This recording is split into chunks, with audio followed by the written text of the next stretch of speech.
Hey, welcome back to another video of how to use basics. In this video, we are going to learn how to download Hulu application on a PC.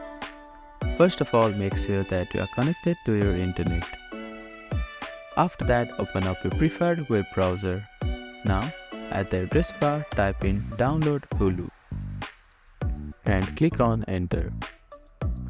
And scroll down to a little. After that, you will see this link which is of Microsoft Apps. Click on it. You will be directed to the Microsoft Store. Now, click on View on Store button. And you will get a pop-up saying Open Microsoft Store.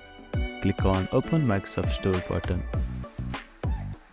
And you can see Hulu application here. Simply click on Install button to download it. You can also click on this download button to download the Hulu application. And you will get a Hulu installer like this. Click on it and you will be redirected to Microsoft Store. Now click on Open button to use Hulu application on your device.